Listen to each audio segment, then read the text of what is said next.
കൈപ്പള്ളി ഇടവക ജനം ഇന്ന് വലിയ സന്തോഷത്തിന്റെയും ദൈവാനുഗ്രഹത്തിന്റെയും ദിവസങ്ങളിലൂടെ കടന്നു പോവുകയാണ്. ഇടവക ജനത്തിന്റെ വിശ്വാസത്തിന്റെ കേന്ദ്രമായ ഈ ഇടവക ദേവാലയം ഇന്ന് ദൈവാനുഗ്രഹത്താല് പുതുക്കി പണിത് നവീകരിച്ച് അതീവ സുന്ദരിയായി നിൽക്കുകയാണ്. ഈ ഇടവകയിലുള്ള 192 കുടുംബങ്ങളിലെയും മുതിർന്നവർ തുടങ്ങി കൊച്ചുകുട്ടികൾ വരെയുള്ളവർ ഇന്ന് ദൈവത്തിന്റെ ഈ വലിയ അനുഗ്രഹം കണ്ട് സന്തോഷിക്കുന്ന ദിവസം കൂടിയാണ് ഇന്ന്.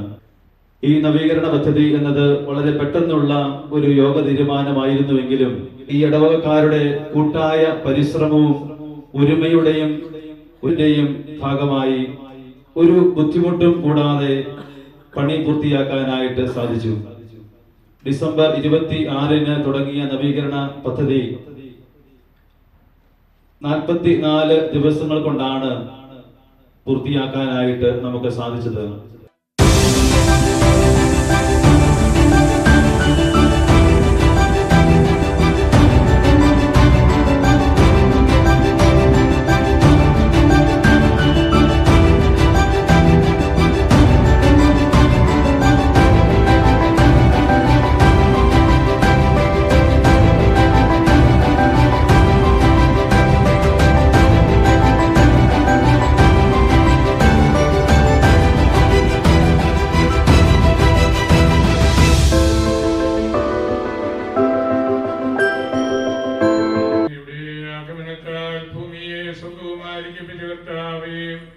കുരിശുമരണം വഴി അങ്ങ് വീണ്ടെടുത്ത സഭയെ സമൃദ്ധമായി അനുഗ്രഹിക്കണമേ.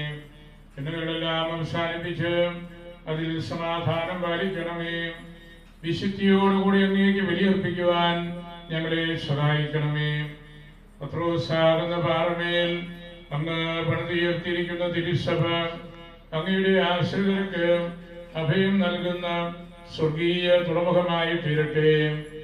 അങ്ങയുടെ മഹത്വത്തിനായി നവീകരിക്കപ്പെട്ടിരിക്കുന്ന ഈ ദേവാലയം കാരുണ്യപൂർവം ആശീർവദിച്ച് പൗത്രീകരിക്കണമേ. പ്രാർത്ഥിക്കുവാനായി ഇവിടെ വന്നു കൂടുന്നവരെ എല്ലാ വിപത്തുകളിൽ നിന്ന് രക്ഷിക്കണമേ. ഞങ്ങളുടെ അമ്മയായ പരിശുദ്ധ മറിയത്തിന്റെയും മാറിയ യോസേപ്പിന്റെയും മാർ അന്തോനീസിന്റെയും വിശുദ്ധ അൽഫോൻസാമയുടെയും വാഴ്ത്തപ്പെട്ട കുഞ്ഞച്ചന്റെയും പ്രാർത്ഥനാ സഹായം ഞങ്ങൾക്കുണ്ടാകുമാറാകട്ടെ. എപ്പോഴും എല്ലാ സമയവും എന്നേക്കും.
ഈ ദേവാലയ നവീകരണത്തിൻ്റെ എല്ലാ ഘടകങ്ങളെക്കുറിച്ചും വിശദമായിട്ട് നമ്മെ പഠിപ്പിച്ചു, ഓർമ്മിപ്പിച്ചു.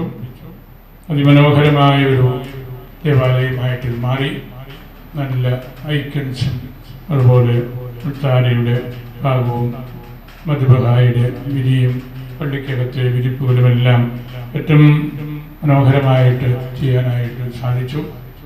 ഇതിന് 10-20 ലക്ഷം രൂപ മുടക്കിയെങ്കിലത് അതിനേക്കാൾ വലിയ മടങ്ങ് ഇവിടെ മൂലധനം മുടക്കിയതുപോലെ നമുക്ക് തോന്നും.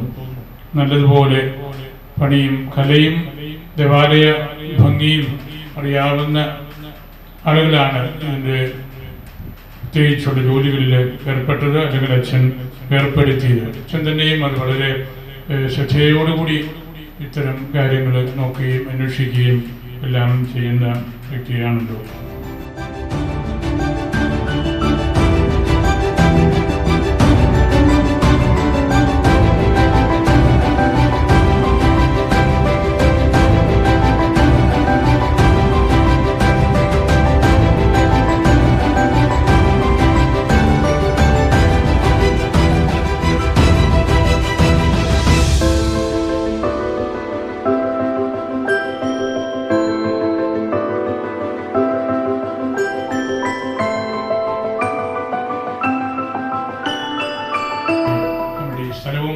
നമ്മുടെ ഈ പള്ളിയും വളരെ പ്രധാനപ്പെട്ട ഒരു കേന്ദ്രമാണ്. നല്ല കർഷകരാണ്, നല്ല മണ്ണാണ്, നല്ലപോലെ അധ്വാനിക്കുന്നവരാണ്. ഈ പറഞ്ഞ പോലെ 4-5 തവണ ഈ നാളുകളിൽ ഞാൻ ഇവിടെ വന്നു. പ്രധാനമായിട്ടും ഹോംബാല വീടുകൾ വെഞ്ചരിക്കാനും ഇവിടെ പള്ളിയുടെ ഒരു പൊതു ആവശ്യത്തിനുമായിട്ടാണ് വന്നത്. എനിക്കിവിടെ വരാനും നിങ്ങളെ കാണാനും ഇന്നും നിറഞ്ഞു നിൽക്കുന്ന പള്ളിയാണ്. പള്ളി കവിഞ്ഞ് മണ്ഡലത്തിലും പൊട്ടിക്കുവിലും ഒക്കെ ആളുകളുണ്ട്. ഈ ഇടവകയുടെ ഏറ്റവും വലിയ സമ്പത്ത് നിങ്ങളാണ്. നിങ്ങൾ ഈ ദേവാലയത്തോടും ഈ ഇവിടെ നടക്കുന്ന തിരുക്കർമ്മങ്ങളോടും അതിൻ്റെ പിന്നിൽ പ്രവർത്തിക്കുന്ന വിയാരിസിനോടുമുള്ള ആ സ്നേഹവും അടുപ്പവുമാണ് ഇതിന് കാരണം എന്ന് പ്രത്യേകം പറയേണ്ടതില്ല. അച്ഛൻ്റെ ഇടപെടലുകളും വാക്കുകളും സാമർഥ്യവും സംഘടനാ വൈഭവവുമെല്ലാം നമ്മുടെ ഈ ഇടവകയെയും ഈ ദേശത്തെയും വളരെ വളർത്തി വലുതാക്കി. ഇന്നിവിടെ ഈ അച്ഛന്മാരെല്ലാം ഇതിൽ പങ്കെടുക്കാനായിട്ട് എത്തിയിരിക്കുന്നതും അച്ഛനോടുള്ള അവരുടെ അടുപ്പവും ഈ ദേശത്തോടുള്ള അവരുടെ സ്നേഹവും എല്ലാം വഴിയാണ്. അങ്ങനെ നമുക്ക് നല്ലൊരു ദേവാലയം പുതുപുത്തനായിട്ട് പണിതുപോലെ തോന്നും. അത്ര മനോഹരമായ ആർക്കിടെക്ചറൽ സൗന്ദര്യത്തോടുകൂടി മെയിൻ്റനൻസ് എല്ലാം നടത്തി പുത്തനാക്കിയ ദേവാലയമാണ്. ഈ ദേവാലയത്തിൽ വരാനും പ്രാർത്ഥിക്കാനും നിങ്ങൾക്കുള്ള താല്പര്യവും വളരെ വലുതാണ്. അന്തോനീസിൻ്റെ നാമത്തിലുള്ള പള്ളിയാണ്. അന്തോനീസിൻ്റെയും പ്രത്യേകത, അദ്ദേഹം നല്ല ലിറ്റർജിസ്റ്റായിരുന്നു, നല്ല ഗോസ്പൽ ഇൻ്റർപ്രറ്ററായിരുന്നു, സുവിശേഷം വ്യാഖ്യാനിക്കുന്നത്. അതുപോലെ സഭയുടെ വ്യാഖന്മാരെ കുറിച്ച് നല്ല അറിവുള്ളയാളായിരുന്നു. സംഗതിയായ വിയാരിസിനെയും എല്ലാവരെയും ഒരിക്കൽ കൂടെ ഓർക്കുന്നു. അന്തോനീസ് വഴി ദൈവത്തിൻ്റെ കൃപ കൂടുതലായിട്ട് നമുക്കുണ്ടാകട്ടെ. എല്ലാവരെയും പരിശുദ്ധ അൽഫോൻസാമ്മയ്ക്കും സമർപ്പിച്ച് എൻ്റെ വാക്കുകൾ ഉപസംഹരിക്കുന്നു.